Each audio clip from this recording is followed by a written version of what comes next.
Hello दोस्तों, मैं अभिषेक शर्मा आपका हार्दिक स्वागत करता हूं बाजीराव नर्सिंग एकेडमी के बारे में। और आज बहुत ही इम्पोर्टेंट है टॉपिक डील करने जा रहे हैं। मेनली आपके नॉर्थ सेट के लिए बहुत ही इम्पोर्टेंट है रहने वाला। बात करते हैं इमरजेंसी ड्रग्स के बारे में, कौन कौन सी ड्रग्स होती है, किस में किसका यूज किया जाएगा। फर्स्ट बात करते हैं हाइड्रोकोट के बारे में कि हाइड्रोकोट का क्या यूज होता है। तो जब भी किसी तरीके का एनाफाइलेक्टिक रिएक्शन होती है तो उसमें यूज किया जाता है हाइड्रोकोर्टिसोन का। एक आपका स्टेरॉइड होता है। बात करें 100 mg/ml, 100 mg का वायल आता है। मेनली बात करें तो इसे कैसे यूज़ किया जाता है, तो जैसे यहाँ पर किसी भी कोई भी एनाफाइलेक्टिक रिएक्शन होती है उसमें क्या हो जाता है, ब्लड प्रेशर लो होता है, तो उसके लिए ब्लड बीपी को मेंटेन करने के लिए हाइड्रोकोट का यूज किया जाएगा। नेक्स्ट बात करते हैं और क्या यूज कर सकते हैं। तो यहाँ पर आपको नेक्स्ट बात करते हैं डेक्सामेथासोन के बारे में, जिसे डेक्सा के नाम से जाना जाता है। 4 mg/ml देखने को बात करें इसके डोज के बारे में तो 0.4 टू 0.8 mg/kg इसका डोज होता है। मेनली बात करते हैं इसको तो 6 QID चलाया जाता है, डिवाइडेड डोज में देते हैं। नेक्स्ट बात करें तो इसका भी यूज किया जाता है ड्यूरिंग द एनाफाइलेक्टिक रिएक्शन के दौरान। नेक्स्ट बात करते हैं फेनेरामाइन मैलेट के बारे में, जिसे नाम दिया जाता है एविल के नाम से जानते हैं। 2 ml का एम्पूल आएगा। बात करते हैं इसमें कि 22.7.5 mg ईच ml कंटेन रहता है। नेक्स्ट बात करते हैं तो एविल का यूज किया जाता है ड्यूरिंग द एनाफाइलेक्टिक रिएक्शन के दौरान। नेक्स्ट बात करते हैं मिल्ड्रिनोन लैक्टेट के बारे में। मिल्ड्रिनोन कितना होता है, 10 mg पर 10 ml is equal to 1 mg/ml देखने को मिलेगा। बात करते हैं कार्डियोजेनिक सपोर्ट के लिए कंजस्टिव हार्ट फेल्योर में, जिसमें कि बीपी को मेंटेन नहीं होता है, इसके लिए इसका यूज किया जाता है। नेक्स्ट ड्रग के बारे में बात करते हैं सोडियम वालप्रोएट के बारे में। तो सोडियम वालप्रोएट 100 mg/ml देखने को मिलेगा। ड्रग ऑफ चॉइस होती है in the case of the seizure के केस में, या एंटी एपिलेप्टिक ड्रग होती है। मोस्ट ऑफ देम केसेस में मोस्टली वाइडली यूज की जाने वाली ड्रग है सोडियम वालप्रोएट देखने को मिलेगी। तो ये सभी थ्योरेटिकल बेस में मैंने पढ़ाया हुआ है। नेक्स्ट बात करते हैं मिडाजोलाम के बारे में। मिडाजोलाम होता है 1 mg/ml देखने को मिलेगा। डोज क्या होती है तो 0.1 mg/kg के हिसाब से इसको दिया जाता है। ड्यूरिंग द सीजर के दौरान पर्सन को सेडेट करने के लिए यूज किया जाएगा। वेंटिलेटेड पर्सन है तो उसको सेडेशन करने के लिए यूज किया जाता है। इन्फ्यूजन के रूप में भी चलाते हैं और बोलस भी देते हैं। थायोपेंटोन सोडियम का बात करते हैं तो थायोपेंटोन सोडियम आपने ईसीटी में पढ़ा होगा कि जब भी पर्सन को ईसीटी लगाई जाती है, एनबीएम रखते हैं, उसके बाद में एट्रोपिन सल्फेट दिया जाता है। थायोपेंटोन सोडियम देते हैं ताकि पर्सन में एनेस्थीसिया इफेक्ट आ सके। सेडेशन इफेक्ट के लिए फिर सक्सिनाइल कॉलिन दिया जाता है और फिर क्या कर देते हैं, पर्सन को हाइपर ऑक्सीजनेटेड करके ईसीजी लगा दी जाती है। तो 55,500 mg का वायल देखने को मिलेगा। नेक्स्ट बात करते हैं कैल्शियम ग्लूकोनेट के बारे में। कैल्शियम ग्लूकोनेट होता है 50 mg/ml देखने को मिलेगा। IMI इसका यूज़ किया जाता है, लेकिन मोस्ट कॉमनली IV रूट से देते हैं। नेक्स्ट बात करें तो इसके बारे में, ये जब भी पर्सन में हाइपोकैल्सीमिया होता है, और हाइपोकैल्सीमिया में मेनली दो साइन पाए जाते हैं, चौबस्टिक साइन एंड ट्रोसियस साइन। तो उन केस में इसका यूज किया जाता है during the cardiac arrest. Cardiac arrest के दौरान कार्डियक कॉन्ट्रैक्टिलिटी को मेंटेन करने के लिए भी कैल्शियम ग्लूकोनेट का यूज किया जाता है। और कैल्शियम ग्लूकोनेट कैसे देते हैं तो डेक्सट्रोज में इसको दिया जाता है, एनएस में नहीं डालते हैं क्योंकि हाइपोग्लाइसीमिया करवाता है, तो इसको डेक्सट्रोज के साथ देते हैं। 5% dextrose and 10% dextrose.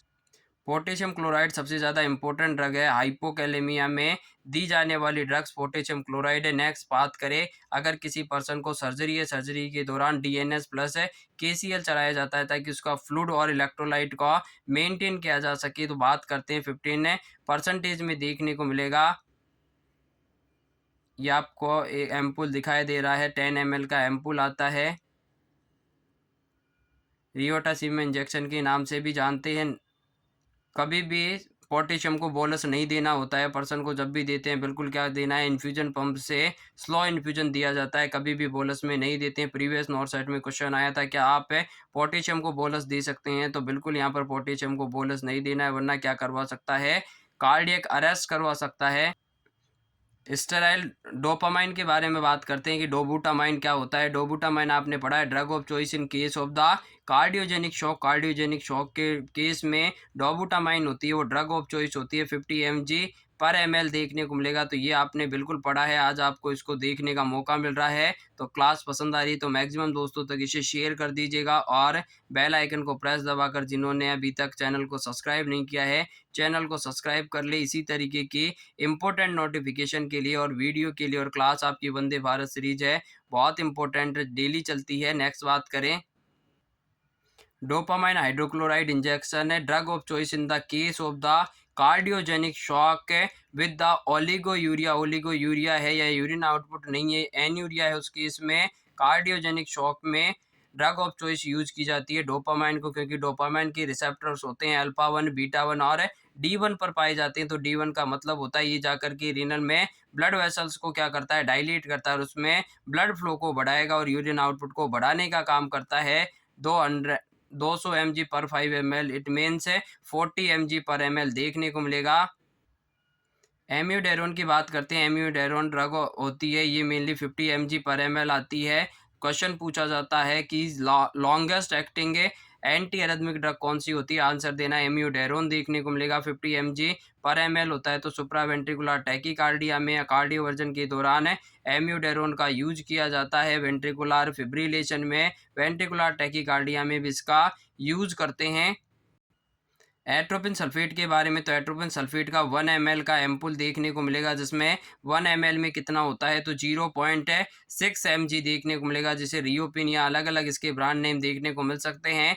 Atropine sulphate होता है, बहुत इंपॉर्टेंट होता है ब्रेडिकार्डिया की, तो साइनस ब्रेडिकार्डिया की ड्रग ऑफ चॉइस होती है एट्रोपिन सल्फेट देखने को मिलेगा। एट्रोपिन सल्फेट एक एंटीकोलिनर्जिक ड्रग होती है जो कि जाकर के सिंपैथेटिक के इफेक्ट को बढ़ाने का काम करती है। पैरासिम्पैथेटिक की एक्टिविटी बढ़ाती है, उसे कोलिनर्जिक कहते हैं। तो पैरासिम्पैथेटिक की एक्टिविटी को कम करता है, सिंपैथेटिक की एक्टिविटी बढ़ाता है, इसीलिए इसे एंटी कोलिनर्जिक ड्रग के नाम से जानते हैं। सबसे ज़्यादा इम्पोर्टेंट ड्रग के बारे में बात करें तो ये आपको देखने को मिलेगा एड्रेनलिन, जिसे ADR के नाम से जाना जाता है। तो ADR इज़ द रिसेप्टर, किसके रिसेप्टर होते हैं, मेनली बात करें तो उसमें सिंपैथेटिक के न्यूरोट्रांसमीटर में ADR, नॉर ADR और डोपामाइन देखने को मिलेगा। जबकि एंटीकोलिनर्जिक की बात करते हैं, पैरासिम्पैथेटिक में कौन सा होता है, तो आंसर कमेंट करना है उसका कि acetyl choline neurotransmitter of the parasympathetic. Mainly बात करते हैं 1 mg पर ml देखने को मिलता है। रेशियो की बात करें तो यहाँ पर आपको रेशियो इसका रेशियो आता है 1/10,000 में, तो इसका रेशियो है 1:10,000। ये नॉर्मल प्लेन ADR होता है 1 ml में 1 mg देखने को मिलेगा। अब अगर इसको पीडियाट्रिक में यूज़ करते हैं तो 1 ml ADR plus 9 ml NS 1:10,000 के रेशियो में बनाते हैं। 0.1 ml पर kg या 10 माइक्रोग्राम पर kg के हिसाब से इसे डोज दी जाती है। ड्यूरिंग द CPR के दौरान इसका यूज किया जाता है to revert back the heart को रिवर्ट बैक करने के लिए। नेक्स्ट बात करते हैं नॉर ADR के बारे में। तो नॉर ADR भी आपका मेनली BP को बढ़ाने का, हार्ट रेट को इंक्रीज करने का काम करता है। पेरिफेरल वैसोकॉन्स्ट्रिक्शन करवाता है और कोरोनरी आर्टरी में डायलेशन करवाएगा। 1 mg पर ml देखने को मिलता है। 2 ml का एम्पुल आता है। नेक्स्ट बात करें एडिनोसिन के बारे में। तो adenosine is the drug of choice in the case of the anti arrhythmic case में मेनली क्वेश्चन पूछा जाता है कि शॉर्टेस्ट एक्टिंग ड्रग कौन सी होती है, तो आंसर देना है एडिनोसिन होती है। और लॉन्गेस्ट एक्टिंग कौन सी होती है, एम्यूडेरोन है देखने को मिलेगा। तो एडिनोसिन आती है वह 3 mg पर ml का एम्पुल देखने को मिलेगा। 3 ml का एम्पुल आता है, कितने ml का होगा, तो 3 ml में 9 mg टोटल होता है। तो 1 mg 3 mg पर ml का एम्पुल देखने को मिलेगा। नेक्स्ट बात करते हैं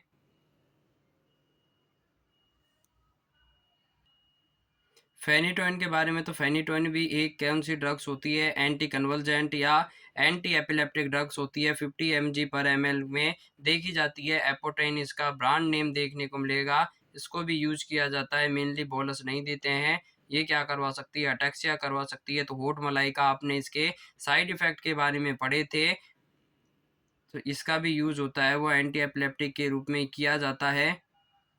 ट्रेनेक्सा या ट्रेनेक्सिमिक एसिड के नाम से जानते हैं। मेनली बात करें तो 100 mg पर ml देखने को मिलेगा। क्या इसका यूज होता है, तो ब्लीडिंग को प्रिवेंशन करने के लिए या ब्लीडिंग को कंट्रोल करने के लिए ट्रेनेक्सा का यूज किया जाता है। 5 ml का एम्पुल देखने को मिलता है। बात करें तो इसके साथ में विटामिन के भी क्या करता है, ब्लीडिंग को प्रिवेंशन करने का काम करेगा। सोडियम सोडा बाइकार्बोनेट या SCO3 25 ml का एम्पूल होगा। कहाँ पर इसका यूज किया जाता है, तो अगर किसी पर्सन में मेटाबॉलिक एसिडोसिस है, जिसमें क्या हो गया है यहाँ पर है सॉरी मेटाबॉलिक एसिडोसिस वाले केस में सोडा बाइकार्बोनेट का यूज किया जाता है, जहाँ पर हाइड्रोजन आयन का रिटेंशन हो जाता है वहाँ पर बाइकार्बोनेट दे करके इसको ट्रीट किया जाता है। मेनली बात करें तो 8.4 है वेट बाई वॉल्यूम में देखने को मिलता है। स्टोर किया जाता है 25 डिग्री सेंटीग्रेड पर। प्रोटेक्ट करना है फ्रॉम लाइट से और फ्रीज इसको नहीं करना होता।